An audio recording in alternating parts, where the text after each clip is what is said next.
Welcome to Fantasy Football Today Dynasty. I am your host, Heath Cummings, joined today by my good friend, repeat guest, Scott Boulanger, aka Jax Falcone. Thank you for being here today. I always enjoy our conversations. Right here at the very top, I want you to tell everybody what you've been working on and, of course, where they can find your work. Yeah, absolutely. Well, we've been working on rookie drafts, being a dynasty, outfit first, I suppose, a dynasty, website and things of that nature. The rookie drafts are flying off the boards right now. But, the biggest thing we've been doing is the UN score, which is our wide receiver model. I think that's fun to sort of share with the public. We get excited about it every year. We wait with bated breath for it to release. And when it finally does, it's a really cool thing. It's a really, really cool model. Love to share it with you. All that and more at theundroppables.com. Thank you very much. Excellent promo. So like he said, on today's show, we will be talking about the UN score, what it is, and what it says about some of the top wide receivers in this class. Most certainly, we will talk about Emeka Egbuka and Travis Hunter and more. As always, we will start with 3 questions for our guest. And I'm sure there's at least one person in the chat who has heard us say UN score twice on this show, and they're thinking, what is the UN score? Yeah. Well, the UN score is a wide receiver model, put simply, right? So ultimately, as Dynasty, one of the cool things about Dynasty is football is 365 days a year for those of us who love football. And for those of us that play fantasy, we've got to find a way to fill that urge 365. And that's what Dynasty football is. One of the best parts about Dynasty football is your rookie drafts, is rookie scouting season, the NFL draft, all that. Well, over the years of doing this and scouting players and trying to get it right, you often get it wrong. If you've never gotten it wrong, you've never tried to get it right. Let me just tell you that for sure. And so, in the pursuit of getting better at prospect analysis and prospect, grading and things of that nature, I always wanted a model, but I'm no genius. So with the help of Jay Wood, Dan Wisner, Travis Seal, Joe Kuvatakis, Chalk, all my friends and partners at the Undroppables, we came out with, especially Jay Wood, we came out with a model that performed so damn well. We were kind of shocked, and so we released it to the public last year. This year's year 2 of the model. Fantastic stuff. And I will say this throughout the show. First, thank you to everybody who's here on YouTube early in the show. At the end of the show, we will be answering some of your rookie wide receiver questions if you have them. So go ahead and put those in the chat. We will star those, and we'll discuss those after the second break. Question number 2. Through the lens of the UN score, does this class look like, and I don't know if mediocre is the right word, but the mediocre wide receiver class that some people perceive it to be? Yes and no. Okay. There isn't any high level prospects. There isn't a Jamar Chase. There isn't a Justin Jefferson. The model basically will score 90 and up as in general, that elite prospect, in the 80s is a very, very surefire. But 70, 72, 69-ish and up is actually a really strong signal. There's a ton of guys that fell in the 70s. Not ton, a good portion. I don't remember the exact number, Right. But, probably more than normal scored in that sweet spot. In the 70s is where we had Tank Dell and Puka Nacua and players like that didn't even have the draft capital. So to score in there, you're definitely going to have a pretty good opportunity, a pretty good chance, a probability of hitting. So it's a little bit more flat, which I thought it was going in, which the model sort of helped reinforce that opinion. I know we'll get there. I've heard some people say, and I think what you said goes well with this, that there may not be an alpha number 1 wide receiver in this class, but there might be more number 2 wide receivers than we normally get from a draft class, which I think makes you feel pretty good. Listen, we had some running backs we were hoping would be round 2 running backs in rookie drafts that didn't get the draft capital or landing spot we were hoping for. And so now you're more comfortable with them in round 3. We've got a round 1 that probably has 5 or 6 running backs in it. I think knowing or hoping that we have a lot of wide receiver 2s in this class makes you feel better about filling that void between the running backs who are in excellent spots and the ones that lasted until day 3 in the NFL draft. These are a lot of guys we'll talk about today, maybe early round 2 type options. Now, I always kind of like to do this when somebody has a model or a way of evaluating players, and you do a good job within. Like I was reading up on the UN score the last couple of days, and you do a good job within that piece of kind of highlighting this is not like the end all be all of analyzing. You shouldn't you should not rank rookie wide receivers solely based on this model. No. So I want to know, like, people get the UN score and they're looking through it and they're crushed by how low one of their guys is. I'm going to talk about one of those guys in a little bit later. Is there a player in this class that you're willing to kind of just throw the UN score out for that guy because of context or because of some other reason and still draft him at or above cost? Probably not. Okay. I know this question begs this guy answer, but I don't think so. I think a lot of times it does the opposite. It puts the brakes on. Probably that guy, there's always a guy. Last year would have been Brian Thomas Jr. And, we had, numerous conversations about Brian Thomas Jr. because of the type of profile he had. So, that would have been the right answer last year. I don't know what the right answer is this year, but I would say that if you feel that way, then you should be not just only listening to this one data point, and you should be drafting that player at or above. You said it perfectly on the outset that it's only a tool, not a guide to say, oh, this is my rankings now. Absolutely. Yep. Robert's already got a great question in the chat about a wide receiver I've not talked enough about on this show. So I'm looking forward to that in segment 3. Please go ahead and get your other questions in about wide receivers. We will answer them later in the show. Right now, we'll take our first break, and then we'll jump into the UN score and what it says about some of our favorite wide receivers in this class.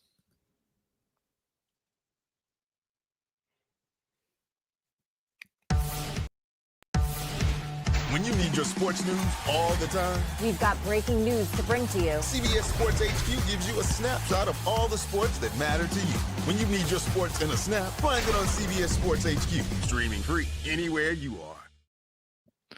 We are back, and one of the first guys I was the first guy that I saw, and you'll hear about that why in just a second, but one of the guys I was so happy to see that really crushed it based on the other guys in this class was Emeka Egbuka. And this is a guy who I loved coming into the process. I actually thought that there was a pretty strong case to make that he might be the most ready to help a team and help a fantasy football team in his rookie season. Very polished wide receiver. I think Matt Harmon loves him too if you're talking about looking at the film. He has the top UN score in this class. Is that enough to make us just forget about the fact that he got drafted to a team that already had Mike Evans, Chris Godwin, and Jalen McMillan? Yes. Excuse me. Yes, absolutely. Because he scores less, but similarly to JSN, who landed in a very similar situation, who comes from the same school, who, all these similarities between JSN, primarily slot player, all the rest of it, we're learning now that NFL teams, as well as many scouts, believe that Emeka Egbuka can play more outside flanker role than just slot only. We certainly felt like his path to being on the field was going to be right through the slot. I sort of comped him, not stylistically, but, into the NFL as CeeDee Lamb, come in through the slot and then branch out from there. We're seeing that with JSN. What's interesting, of course, is that he lands on a team with one of the best slot receivers in the NFL and Chris Godwin. So maybe it does force him to be a little bit of multiple. I don't know. Is Godwin going to be ready? Both Godwin and Evans are injury risks if there ever were at the wide receiver position at their age and, their injury history. So I think Emeka is going to have opportunity in year one, and, maybe he doesn't crush, but I think he's going to be very good. I think a lot of people, the way they look at the wide receivers in this class is Travis Hunter and Ted McMillan, and we'll talk about them in just a moment, should be the clear 1-2 in terms of rookie ADP. Yeah. And then there's a lot of debate between Emeka, between Matthew Golden. There are definitely some Luther Burden type guys. And so is this a situation where you're saying, no, Egbuka is the clear wide receiver 3 in rookie drafts, or would you even consider him higher than that? No, I think he's my wide receiver 3. I'm fine. I always think too, like, guides like this or your opinions only really matter insofar as it references to ADP. In other words, if I say, I remember someone once, we were arguing about JT, Jonathan Taylor, in his rookie year, and they were like, dude, I love JT. Don't get it wrong. I remember I had him as RB3. I said, then you got 0 JT, because in order to get him, you had to have him at RB1 and believe in him as the RB1. So to like him at RB3 or to like him at RB53 didn't really matter. You know what I mean? So I think the same thing is true here. And as we see Emeka, I am totally happy taking him at the wide receiver 3 spot. And rookie drafts, I just did it again today, actually. So yeah, Emeka at that sort of mid to late first is such great value. And I do technically have Tet McMillan as my wide receiver 1, but so loosely held that I have him really close to Emeka in the same sort of tier. I'd rather have Tet, but I don't want to pay the 102 to get Tet when I could pay the 108 to get Emeka.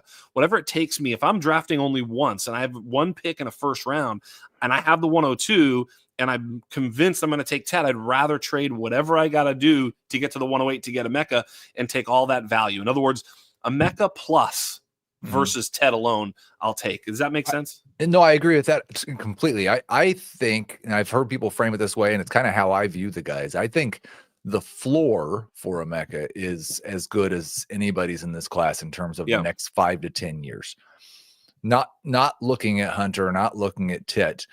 The guy that I hear kind of contrasted to that is a Luther Burden, because he has a certain set of skills that if used in the exact right way, my goodness, he might just have a top 5 wide receiver season. And now he's got Ben Johnson. Now he's got a little bit of target competition as well. But do you think it's fair to look at them that way, that if you're searching for floor, Emeka is the better option? If you're searching for burden, he might be the better option? 1,000%. And I actually make that same comp to Travis Hunter and Tet McMillan. I think if you're, in that early part and you believe that, you're looking for a little bit more variance, you take Hunter, who might have a higher upside than Tet, I suppose, potentially. Again, this is all theoretical anyway, right? But I do think Burden has that sort of supernova upside because of his athleticism and tackle breaking. And, if you turn around in 3 years and you're like, turned out Luther Burden was closer to Malik Neighbors than anybody else, you'd be like, wow, that makes sense. Nobody's going to tell you that Emeka is Malik Neighbors. Although, what if he's Amon-Ra? So the ceiling sometimes is mercurial. We didn't really see that ceiling with Amon-Ra yet. Here it is. Now, generally speaking, we're going to save the questions for the end of the show, but I appreciate you, Zed, for just providing the absolute perfect transition. Am I an idiot for moving Higgins ahead of Golden? That's Jayden Higgins ahead of Matthew Golden. I know the UN score would say you are certainly not an idiot. It is very, very, very positive for Jayden Higgins. He is called in the write-up the arbitrage play of the class. Yes. And he has the second highest UN score in the class. Kind of tell me what you think that arbitrage play aspect means. I know you didn't necessarily write all of these words, but I think you probably agree with a lot of them. And then how do you think he fits next to a Nico Collins? I think he fits great. Let me answer that question first, how he fits, because here's the thing. So many people were thinking that Jayden Higgins is going to be this X receiver and that he's behind Nico Collins now. But if you read Matt Harmon's work and if you just turn on the film or, anything of any substance into Jayden Higgins, you learn that he's a better sort of slot flanker than he is an outside X. He does have enough speed. He ran under a 4.5 40, but he's more of a technician. And the fact that Nico is there to sort of push him into the middle is great. And the fact that Nico's there to sort of prevent the Texans from feeling the need to move him to X is splendid. So it is perfect for Jayden Higgins, actually. Now, the target share, you could argue, is going to be a little bit of a squeeze, but every wide receiver room can generally hold two alphas. I mean, we've seen it, Evans and Godwin, Chase and Higgins. You can go all the way down. I mean, there's plenty of high-powered passing attacks that can feed 2 wide receiver 1-2 types, right? So that's that. Number 2, are you crazy for moving Higgins above Golden? We've had Higgins above Golden the whole time. The draft capital did not change that. I say first round, I say second round. Okay, that's a big difference. But one was drafted like 20, one was drafted at 30. It's not a big difference in draft capital. So we do believe that Higgins is the better bet. Now, here's the thing. It does stand to reason that Golden is a first-round pick, landed, with an open runway to opportunity. So if you like Golden, you're not going to hear me say, oh, you're an idiot. But I do have Higgins ahead. I draft Higgins ahead of Golden every single time. The only time I'll ever take Golden is if I'm in that mid-second and he falls to me and I really can't move away. But, getting Golden in that mid-second is fair, but Higgins for sure is the better bet analytically. So here's the thing, because I think you actually see either Burden or Golden, one of the two, often go right around that 1-2 turn. Higgins usually, I've seen him at 202, but 204, somewhere in there.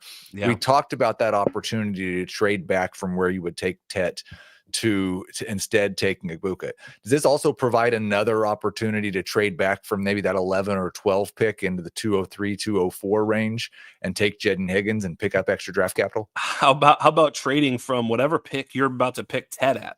What that's the one. Well, that's probably another first next year. Bingo. There's there you go. So early first this year, the 1-3, 1-4, right when Tet's on the board to the 2-2, 2-3, you can leave the draft with that wide receiver plus absolutely need a first to go along with it. I'm not trading an early first for an early second and not getting another first round pick for sure, Heath. That has to happen. But if you do that, think about what you've done. You've literally re-rolled your first-round pick to next year, and you get a player. I'm not saying they're the same, but they're a whole lot closer than last year's early second-round picks were to Malik Neighbors. You're not trading away Malik Neighbors to get to Keon Coleman. Right. And I think so when you think about Higgins, and like obviously he starts next to Nico in year one, it's a pretty good fit according to how you think their skill sets fit together, but probably not going to be a must-start fantasy option as a rookie next to Nico. Like maybe Scott's not even going to rule that out. I would say most people are looking at him like, man, it'd be great if he could be a wide receiver 3 for me this year. That'd be fantastic. What type of upside do you think he has, say, in the next 5 years? Is this a guy who could be a regular top 20 fantasy producer? Yeah, T. Higgins. Okay. I heard a lot of people, I think Matt Waldman and others compared him to T. Higgins and Nico Collins, which is kind of ironic, but, I thought he was a little bit more of an inside player than that, or at least could tend to be that. I know he did play enough outside, especially with Jalen Noel on the team, et cetera. But, I felt like he had a lot of those routes that can be a flanker in the NFL, not necessarily only an X. So, yeah, man. Let's go. I think that classic high-end wide receiver teams, wide receiver 2, whatever that is, that T. Higgins type. Absolutely. That's where he can go. I think we had one more question that was just a perfect transition. And Choff asks, does the model have Hunter in it? And I think that's the question people hear when he's not number one. Right. Is it because you're afraid he's going to play corner? He is in the model. I'm not going to tell you exactly where every wide receiver is, because I'd like for you guys to go support the Undroppables and go buy the UN score, benefit from everything that's in it. And we'll tell you how to do that a little bit later in the show. But I do want to talk about the fact that while I'm not going to tell you where Hunter and Tet necessarily are, they're obviously not in the top 2. We just talked about the top 2. Yeah. So they're going to most likely be the first 2 wide receivers drafted, though. Yeah. So how many of these rookie running backs are you taking before you take a wide receiver in a rookie draft? Well, it seems like everybody's willing to take 2. I may be willing to take 3. Travion Henderson. Let me start. Wasn't this supposed to be the running back class, right? Yeah. You know what I mean? Like, so we come out here. We've been, mentioning this running back class for literally years. The RB1 from last year's class stays in this class and even makes it a better class. And here we are, and we're taking, good wide receiver prospects over great running back prospects. I don't know if that's right or not. I really don't. I'm just saying I'm leaning towards allowing myself to take Travion ahead of those 2 wide receivers, Travis Hunter and Tet McMillan. I'll talk out of 2 sides of my mouth, because the other thing that I don't like doing is really building my team around running backs. I don't want to do that. I want to build out of strong wide receivers. So especially the deeper that your starting lineup is, the more so you need these anchor wide receivers to hold your roster for a long period of time. That being said, if I'm a rebuilder, yeah, man, Tet sounds like a really good pick at 103 or something like that, where I'm hopeful to just hit a guy who's good for 10 years or something like that. Whereas all these running backs, including Genty, unlikely to last 10 years. I mean, the running back shelf life generally shorter. More things can happen. Anyway, long story short, I think Travion is that player. Pass catching upside, explosiveness. They really love him. A lot of great, things coming out of New England in terms of how they intend to use him. It's a new coaching staff, new front office to that brought in Ramondre. I'm not worried about Ramondre. Matter of fact, there has to be someone like a Ramondre to sort of shield Travion from too heavy a workload. We really want him seeing all the sort of high leverage pass targets in the pass game, and then some big plays along the way, maybe 10, 15 carries. That would be perfect. A Jahmyr Gibbs-like role. Yeah, and listen, you're not going to get any pushback at all from me on taking Henderson ahead of these wide receivers. In full PPR leagues, I kind of want to take Henderson ahead of Hampton. So exactly. I'm pretty much on board with the Henderson thing, but I think that's a good counter argument is if you look historically, top 10 drafted wide receivers drafted in the first 10 picks are generally a better bet than running backs drafted on day 2. There are exceptions to that rule. I think Henderson could be an exception, but I think we need to talk about the elephant in the room and Travis Hunter, because I'm absolutely intoxicated with the upside that I see. He's just the best football player in the draft, in my opinion. And that shows in all the different things that he can do. Now he has to specialize those skills into a way that turns him into a top 5 wide receiver for him to for sure be worth the 102, which some people argue for. Yes. I'm getting less and less concerned with the things on the defensive side of the ball. So let's just talk on offense. He lands in an offense with Trevor Lawrence and Brian Thomas Jr. A lot of people saying, well, obviously Brian Thomas is there. He can't ever be a number 1. I'm not going to put that outside of his range of possibilities. Do you have any sort of downside or concern about Hunter? Sure. That the hype, there's more hype than real, you know what I'm saying? The hype exceeds the whatever happens on the field. That being said, I agree with you that he could be the number 1 wide receiver there. I think that the model likes Travis Hunter. It really does. It's a positive score. You're free to draft him. It's just not an elite score. He's not a CeeDee Lamb, Jamar Chase, Justin Jefferson. Now there's reasons, quote unquote, for that. He was playing defense. So that's one, right? All the time. Like not just every once in a while, all the time. That's a real thing now. So, but the model does a lot of this stuff on a per route run basis rather than raw number, which of course takes some of that away. It's like, well, that's where we found Puka Nacua. Puka didn't play as much. He was hurt. He was in and out of the lineup, the low volume offense, but his EPA was great. His, yards per route run, his first downs per route run, all these things were just like off the charts. So that's where we try to let the model tell us the story.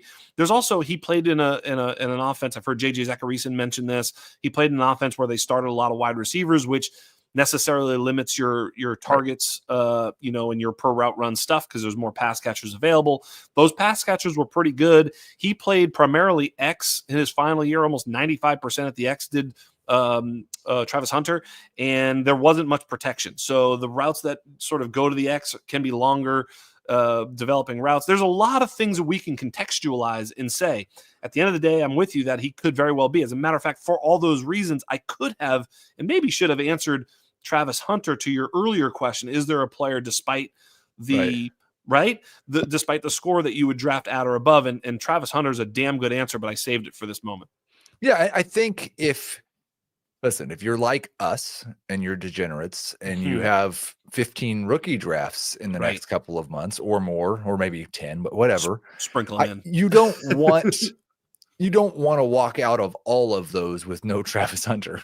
If you were playing in one dynasty league, then there's some risk to consider, and you're going to have to just be a little bit more discerning in your choice. But I'm definitely going to draft Travis Hunter on a couple of teams. I'm not sure I'll get him quite as many just because how much I like the running backs. Let's get to my disappointment. I was very sad. I'm not disappointed in the UN score. Right. No, I get it. I'm just sad. I was really sad to see Jack Bech's score. Yep. Now, obviously, his story is a unique one. He started out at LSU as a tight end, playing with an extremely talented cast of characters. We've got the transfer. We've got some injuries. How do you balance the narrative and the story that goes along with the numbers that go into the model? Yeah, this is a great one. This was the other, it's funny. I saw these two guys on the show sheet and I didn't want to answer either of these two guys with the first question. Jack Bech is the other one. I've said, I've sort of argued that, you shouldn't be drafting Jack Bech at ADP because, the UN score, right? But I will say that, yeah, he was a friggin' tight end. The model doesn't know that he was really a tight end. I mean, there isn't any input that we can put in there and go, oh no, when the guy played tight end, that's not possible to calculate. So, and in that tight end season, he did outperform both Malik Neighbors and Brian Thomas Jr. So he's, I think it was only like 400 yards or something. It was pretty pathetic. Nonetheless, he did outperform them. But I think for those reasons that Jack Bech, would be a player that you would want to ignore the model for those reasons. Ignore at your own risk. That's exactly right. Like you can tell there's two sides of this. You can tell a story about almost every player in this draft and convince yourself to target or fade them. That's right. And so you just kind of have to validate that story on your own and whether you think it's acceptable and it's a good reason. Bech is another guy that I'm going to make sure I've got a little bit of Jack Bech on my dynasty rosters. I'm probably not going to be too overexposed, but I may have to reach for him in a spot or two to make sure I get him. You know what else the model provides is it provides what was it, like 2018 or 16, whatever, through 2025, and it puts all those players' scores together at the bottom so that you can go to Jack Bech in the overall of all the prospects over the last 7, 8, 9, 10 years, however old the model is, and you can see other players that scored similarly. Perhaps you can go there and find a player that you think scored similar to Jack Bech, that had a similar story, that succeeded despite the score. Or you may not find that player. I'd like, you could have just left it on the encouraging note. Listen, We've got a lot of great questions. So let's just go ahead and take our second break. When we come back, we're going to do something kind of fun. I've never done this before, but Scott and I are going to rank the top 12 wide receivers in this class. But he's going to rank it odd. I'm going to rank it even. So you'll get kind of a composite ranking from the two of us. We'll agree on some of those and we'll disagree. From the first swing to the final hole, recap the PGA Championship with Clubhouse Report. Thursday on CBS Sports Network. We are back. Let's rank our top 12 rookie wide receivers. And I will let you go first. Go. Tet McMillan. Okay, Tet McMillan goes with wide receiver 1. I think everybody knows I'm going to take Travis Hunter. And Travis Hunter was probably the right answer at 1, but who knows? I don't know. That one's a coin flip. Emeka Egbuka. We both would have been in agreement on that. I have gone back. I'm not going to say Jayden Higgins, so we can just go ahead and know who I'm going to say for 4 and 6, and probably who you're going to say for 5. But man, have I gone back on Matthew Golden and Luther Burden. And again, I really do believe that the signal from Green Bay of never taking a wide receiver in the first round, and then all the noise basically starting in the post-game locker room from Josh Jacobs and moving forward about the team needing a wide receiver 1, and then them drafting Matthew Golden in the first round, is that there's going to be an opportunity. I don't know if Golden has the complete skill set to do it, but there's going to be an opportunity for him to actually be a wide receiver 1 in this offense. Yes. But as of late, I've been too influenced by Luther Burden in Ben Johnson's offense. And you're not helping any beat writers when you're telling me that all he's doing is playing in the slot, because that's what you told me about ARSB a few years ago. Yeah. And that worked out fantastic. So I'm going to go ahead and go with Luther Burden here as wide receiver 4.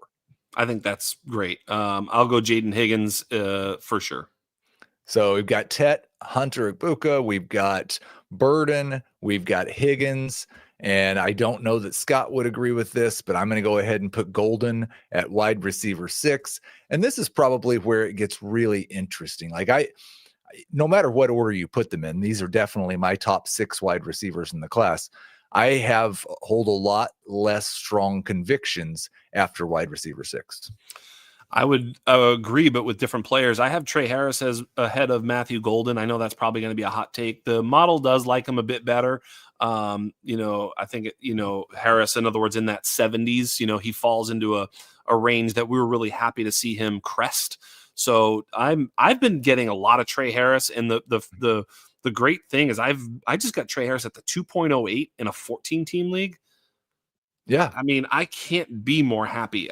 So Trey Harris is consistently falling to me with that sort of extra pick. Sometimes I'm trading. I actually traded up a couple of spots. I used Ben Sinnott plus my pick to move up to get Trey Harris. I mean, I can't be happier about having Trey Harris in that spot. So for me, it's Trey Harris, no doubt about it. And thankfully, the UN score is not able to talk trash about my picks. If we were doing this in a way where I was trying to get over on you, I'd probably wait a little while to take Jack Bech, because you got to know your competition. If they're not going to take him anyway, right. No, you got to stick to your guns. Right, might as well let him slide. But I'm trying to help the people, so I'm going to go ahead and take Jack Bech here at wide receiver 8. And my new favorite player in this spot, right after the top 7, after the Matthew Golden, Trey Harris, but before Jack Bech, is Kyle Williams. Kyle Williams scored okay in the model, is fine. Nothing crazy there. This is a culmination of a lot of things. Draft capital's okay. It was before Jalen Noel, who I liked better than Kyle Williams coming in. But Jalen Noel falls behind a lot of players in Houston, including Christian Kirk in year 1. And then who knows about Tank Dell? Probably not, but still there technically. I mean, who knows? And then still Higgins and Nico. But in New England, where Kyle Williams lands, my goodness. I mean, there's a lot of, if we're playing Madden, there's a lot of 62 ranked guys, right? Just everybody's blah. He has a pathway to be literally the number 1 target on that team. Only really needs to beat out Steph Diggs. So give me Kyle Williams. Now, you went ahead and helped us answer one of our chat questions. We will answer the rest of the chat questions when we finish this exercise, but let's go ahead and talk a little more about Kyle Williams before we get to the last 3 wide receivers in our top 12 rankings. Why don't you all ever talk about Kyle Williams? Should definitely be in the convo for early round 2 picks. I think Jamie took him late in round 2 of our 14-teamer. I've drafted him late in round 2 of one of my rookie drafts. I think that there's probably a little bit of penalizing New England sins of the past at the wide receiver position in the draft. And it was a different group of guys, kind of. Josh McDaniels is still there, or back there again. This is probably wrong, but I honestly think that Trevion Henderson might catch more passes as a rookie than Kyle Williams does. Very possible. It's also possible that it's a flat muted, right. Everybody gets 50 targets type of thing. That's also in the range of outcomes for sure. But if there's someone who can emerge, Kyle Williams could be that. And here's the hack. In Sleeper, Kyle Williams ADP is like buried. So if you're playing in novice leagues, a lot of people won't draft that far ahead of ADP just because they can't, do it. Whereas I'm taking him right after that 208-ish. I'm happy to take him right after the Bechel Tootin, Cam Scatabo area, right alongside Jalen Milroe. Right? So late second, I'm ready to do it. Especially if it's a full PPR league, no tight end premium, because sometimes those other tight ends, maybe. Long story short, Kyle Williams belongs there. Absolutely. I'm sure of it.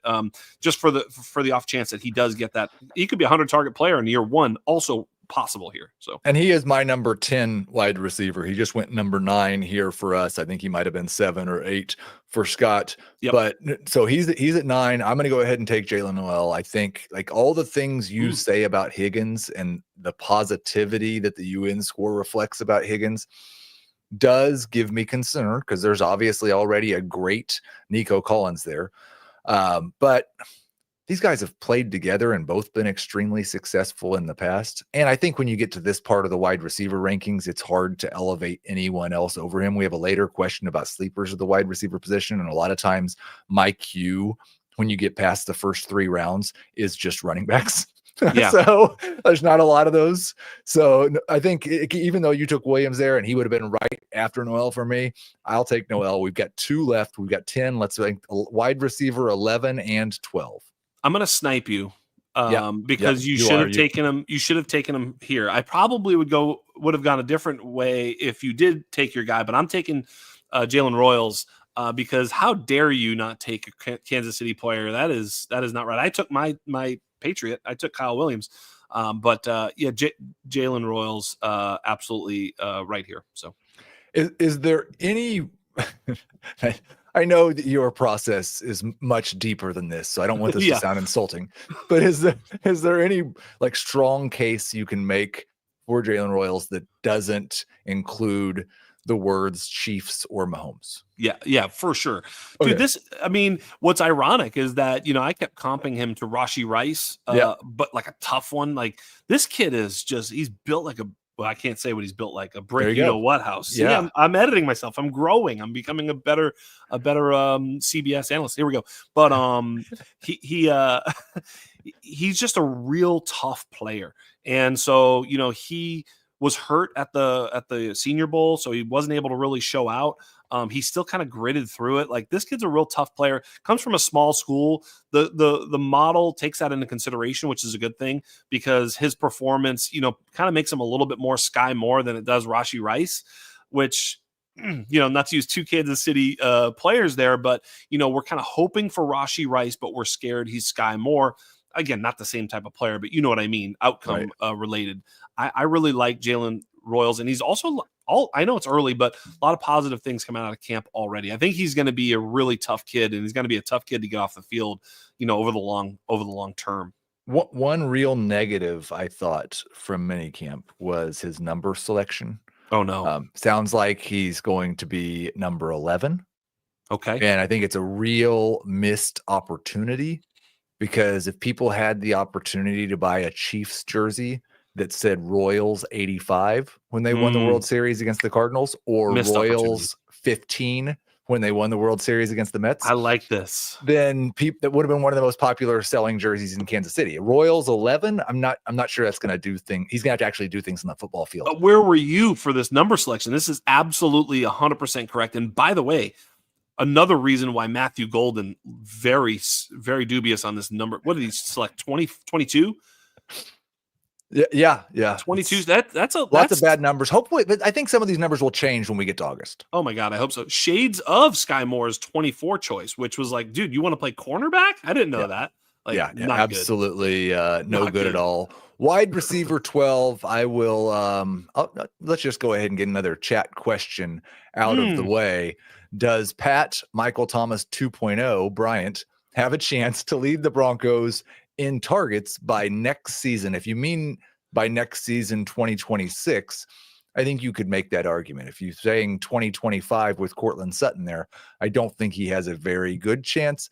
But I kind of talk a little bit about what you thought about Bryant coming into the process, and then how, like, we've kind of saw this twice now, and we have to determine how to value Sean Payton's opinion and Sean Payton's press conferences when it comes to RJ Harvey, a guy that was overdrafted based on projections, but a lot of people really love him. I'm not saying anything bad about him. We just didn't think he'd go that early.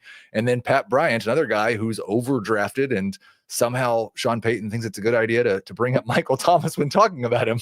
Crazy. What do you think about Bryant, and how much are you buying into the Sean Payton talk? It's funny. I have this. You had this last pick, and there were 2 players I wanted to make sure we mentioned if you took one or the other. One of them was Pat Bryant. If you took the other, we'll talk about the other in a moment. But I think Pat Bryant, I was kind of like lukewarm before. I didn't watch any film. I didn't really scout him very much. I knew of him and thought he'd be a late round player. And then he kind of got drafted higher than we thought to a situation that we kind of like. And then the model kind of likes him. And I'm like, I have to like this Pat Bryant. And of course, I was all in on Marvin Mims. That was the year before we had the model. The model liked Troy Franklin quite a bit. And then that's one of the model's misses if he misses, which it looks like he's a miss.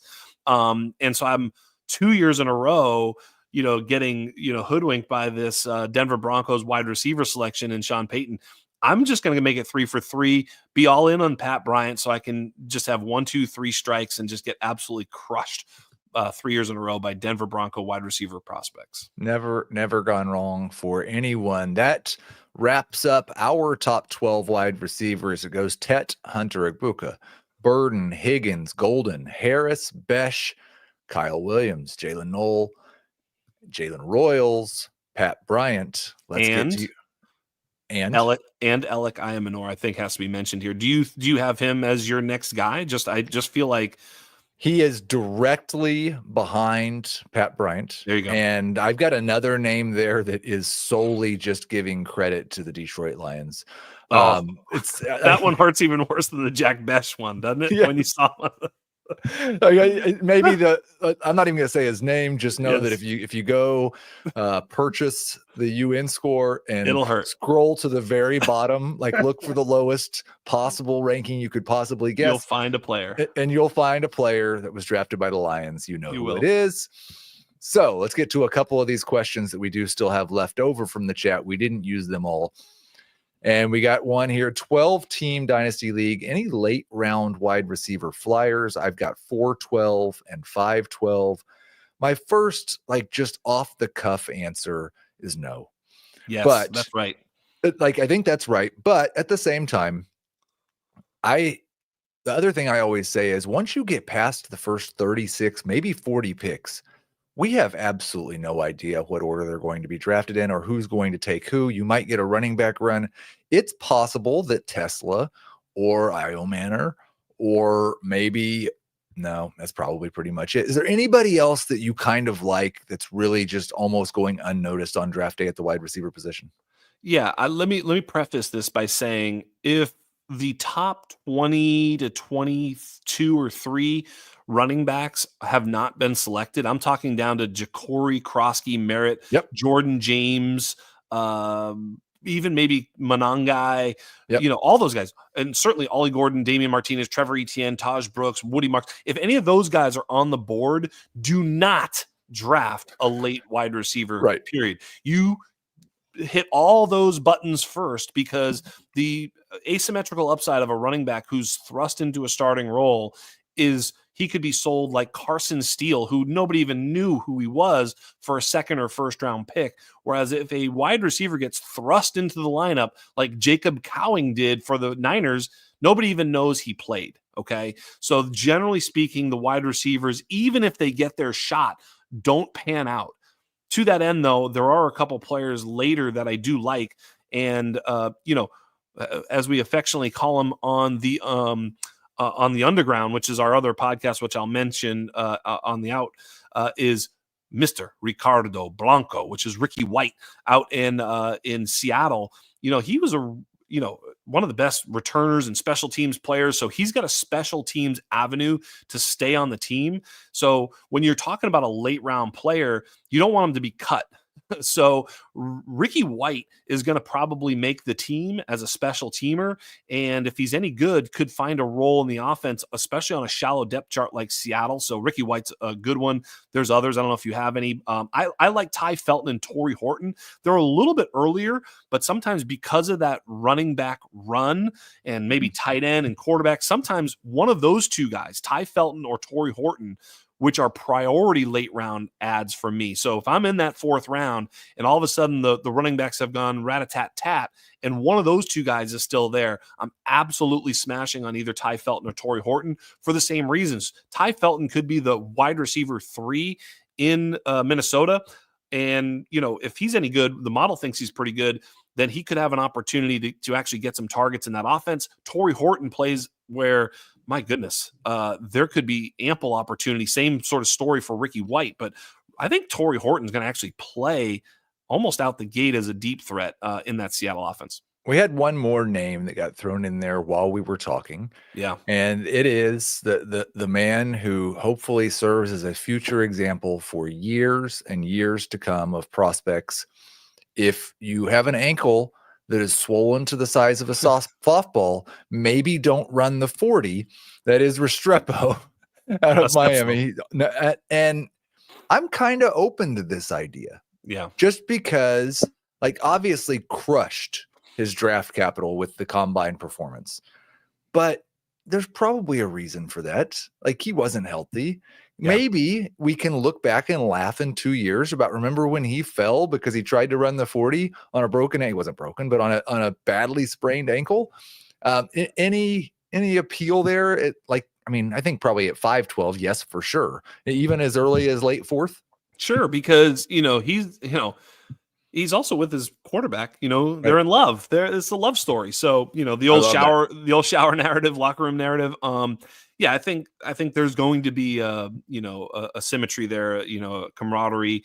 He knows how he plays, right? I mean, there's that. He does play a slot role, which is an easy role to access in the NFL. In other words, you don't have to have some sort of athleticism off the charts. You really just need to be productive. We've seen it in New England with fill-in white guy X, whether it's Amendola, Welker, all these guys that have played there that haven't been exactly, that athletic.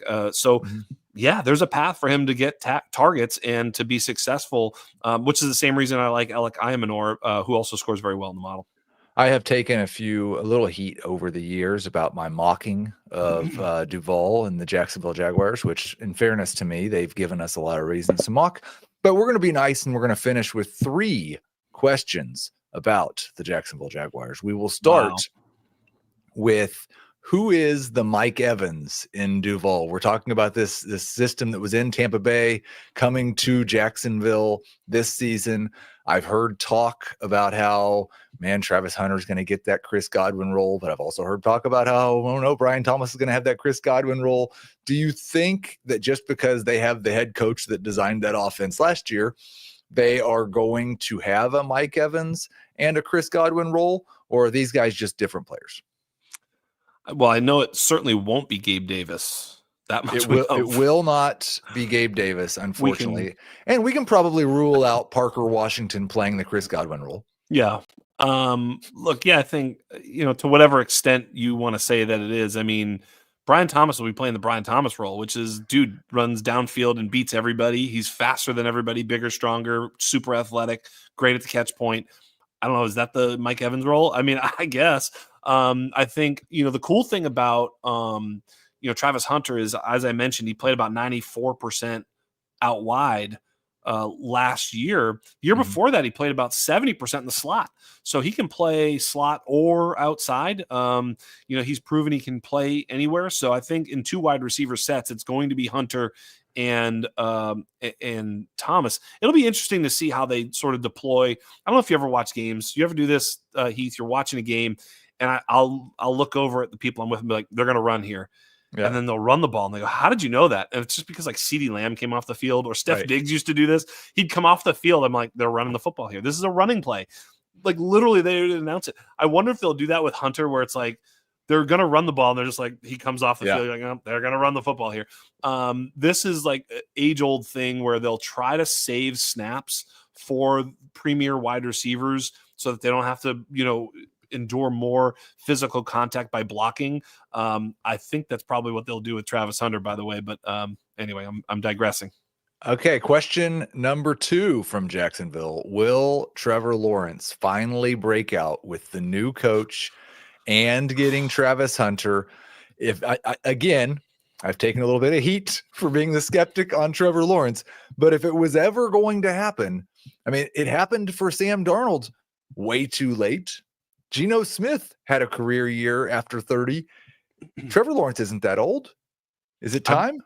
I've been the biggest Trevor Lawrence excuse maker on the internet, and it's pathetic because I don't even like him that much, but it's like I've just been sort of betting against, Trevor the whole time. Like, even as a rookie, I was like, I don't know if he's a generational player, so I bet against that.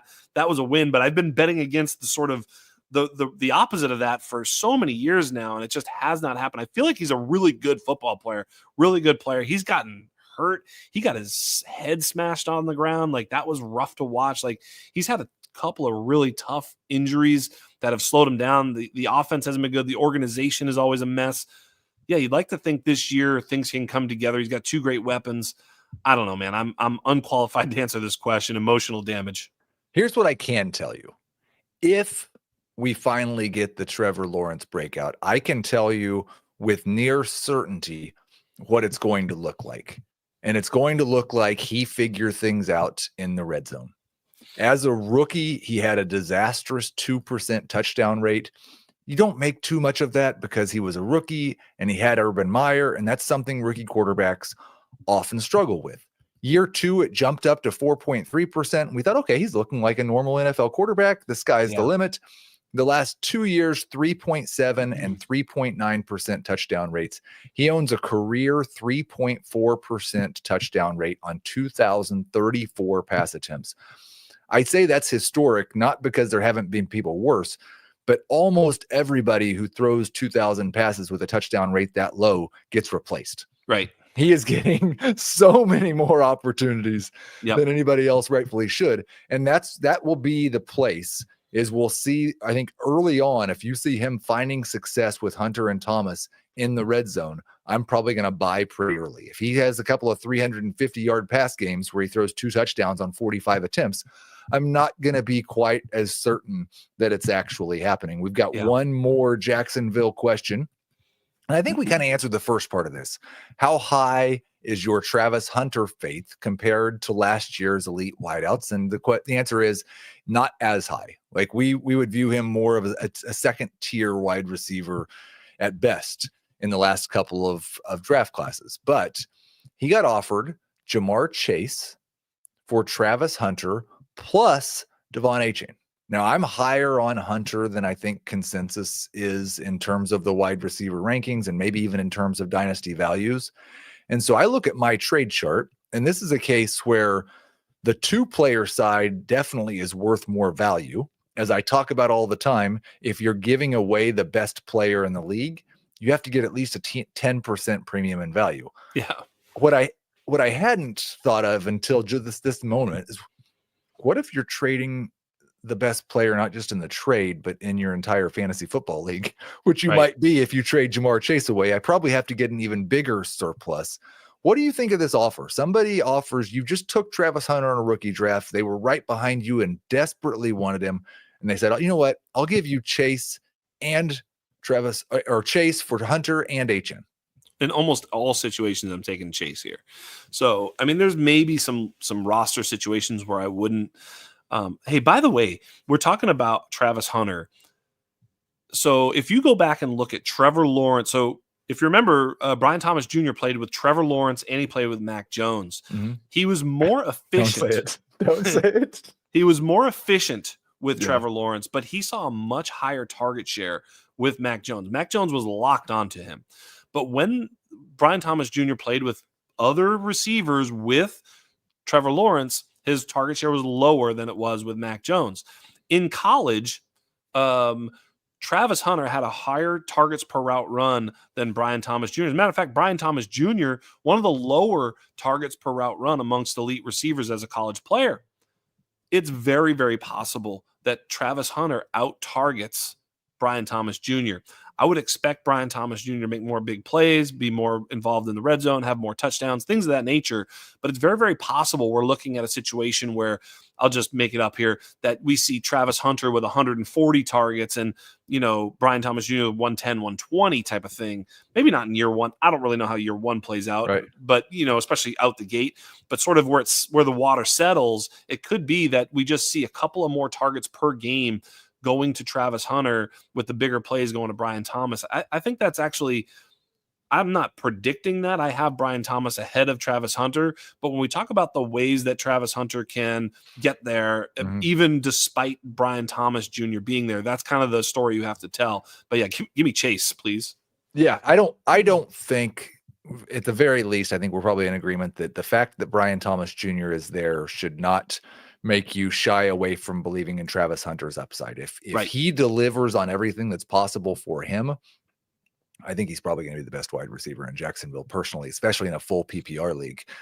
Scott, fantastic work. Really appreciate everything that you bring to the show. Always enjoy having conversations with you. Tell everybody once more where they can find your work, and more specifically, where they can find the UN Score. Yeah, absolutely. So the UN Score, one key point to mention about the UN Score is that all the proceeds that we get from this go to the creators of it. Jay Wood, who developed it. It's a really slick, product, I guess. I mean, yes. Graphically, it's really cool. Dukes obviously does amazing work on that. We just give that all to them. They deserve it. They worked hard. It's their labor of love. So that's number one. Number two, so you can find that at undroppables.shop, whatever, or in our shop on the undroppables.com. It's $20. It's nothing. And you have all the historical stuff. Awesome. And if you have it this year, we usually give you a deal on next year when you add to it, whatever. Anyway, that is number one. Number two, we've been doing a new show, myself, Travis Steele, and Joe Kuvatakis, the Dynasty Underground. Dude, this show is fun. Those guys are great. I'm having such a blast. It is so much fun.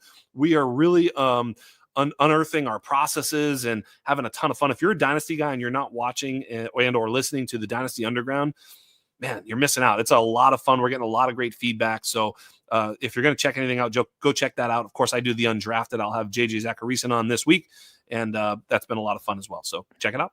And I've just been perusing the very bottom of the last 7 years of the UN Score as I was trying to validate my love for Jack Bech. And I'm just going to go ahead and make the bold prediction. I'm not going to say any names. There is a player who had a worse UN Score than Jack Bech that is going to be a top 24 wide receiver in fantasy football this season. Nice. You guys can go buy the product, go peruse the rankings, figure out who you think it is. You know what? If you can figure out who you think it is and you send me an email, I might just let you in the podcast league. I'm going to quiz Scott as soon as we get done and see if he's already figured out who it is. But thank you all for listening. Thank you for being here, Scott. Thank you, Harry, for making everything work like it's supposed to. We will talk to you on Friday.